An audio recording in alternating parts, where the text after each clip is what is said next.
బులెటిన్లో మరో breaking news చూస్తున్నాం. ఏపీలో రాజకీయ భూతాన్ని సమాధి చేస్తానంటూ సీఎం చంద్రబాబు చేస్తున్న కామెంట్స్ చర్చనీయాంశంగా మారాయి. భూతాన్ని చూసి రాష్ట్రంలో ఇన్వెస్ట్ చేయాలంటేనే భయపడిపోతున్నారని అన్నారు ఆయన. అందుకే ఆ భూతాన్ని రాజకీయంగా సమాధి చేస్తామని చంద్రబాబు జగన్ను ఉద్దేశించి కామెంట్ చేశారు. అంటే చంద్రబాబు ఏపీలో వైసీపీ ఉనికి లేకుండా చేస్తారా అనే ప్రశ్నలు ఇప్పుడు ఉత్పన్నమవుతున్నాయి. చంద్రబాబు నెక్స్ట్ ఏం చేయబోతున్నారు అనేది ఇప్పుడు ఆసక్తికరంగా మారింది.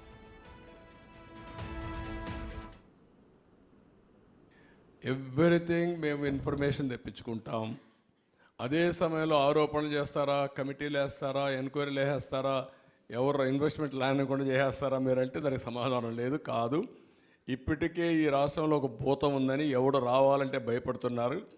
మేము అందుకే పదే పదే చెప్తున్నా, ఆ భూతాన్ని రాబోయే రోజుల్లో శాశ్వతంగా భూములనే పెడతాం, సమాధి కట్టేస్తాం, భూతాన్ని రాజకీయ సమాధి కడతాం అని చెప్తున్నాం.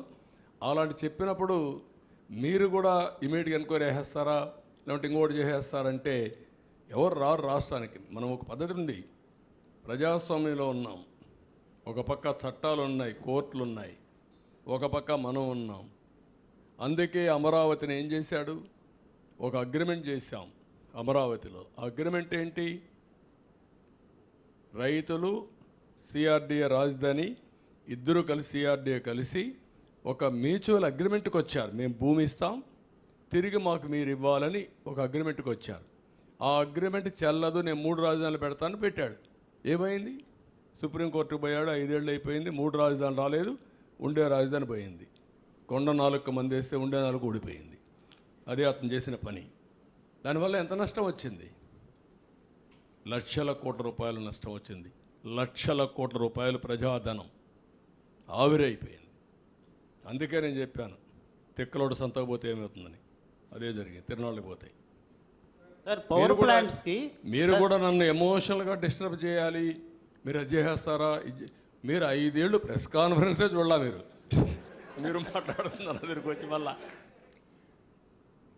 ఏపీలో రాజకీయ భూతాన్ని సమాధి చేస్తానంటూ సీఎం చంద్రబాబు చేసిన కమెంట్స్ ఇప్పుడు హాట్ టాపిక్ గా మారాయి. ఈ విషయంపై పూర్తి డీటెయిల్స్ మా ప్రతినిధి శివ అందించడానికి సిద్ధంగా ఉన్నారు. శివ, చెప్పండి, ఇటు ఏపీ సీఎం చంద్రబాబు చేసిన కమెంట్స్ ని ఎలా చూడాలంటారు? ఇటు రాజకీయ భూతం అంటూ వైసీపీ ప్రభుత్వం ఇటు జగన్ ని ఉద్దేశించి ఆయన మాట్లాడిన విషయం క్లారిటీగా అర్థమవుతుంది.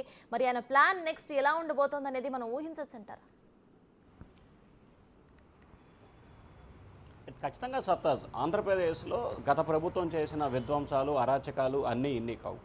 తెలుగుదేశం పార్టీ కార్యాలయంపై, చంద్రబాబు నివాసంపై, టీడీపీ నేతలపై దాడులు, హత్యలు, కేసులు అవన్నీ ఒక ఎత్తు అయితే, రాష్ట్రానికి సంపద సృష్టించాల్సిన గత ప్రభుత్వం పూర్తి స్థాయిలో రాష్ట్రాన్ని 30-40 ఏళ్ళు వెనక్కి వేసిన పరిస్థితి కనిపించింది.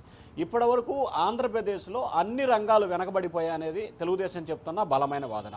దానిలో భాగంగానే చంద్రబాబు ఇప్పటికీ 3 రకాల శ్వేతపత్రాలను, అంటే 3 శాఖలకు సంబంధించిన శ్వేతపత్రాలను విడుదల చేశారు. ఒకటి పోలవరం ప్రాజెక్టు. జగన్ సర్కార్ అవలంబించిన విధానాలు, అవగాహన లోపం మూలంగా పోలవరం ప్రాజెక్టు నిర్మాణానికి సంబంధించి మరొక 10 ఏళ్ళు వెనక్కిపోవటం, అలాగే దాదాపుగా 40 నుంచి 50 వేల కోట్ల రూపాయల ప్రజాధనం వృధా. దీనివల్ల పోలవరం ప్రాజెక్టుతో పాటు ప్రజలపై అదనపు భారం పట్టడం, చాలా ఇబ్బందికర పరిస్థితులు. 2, రాజధాని అమరావతి నిర్మాణం.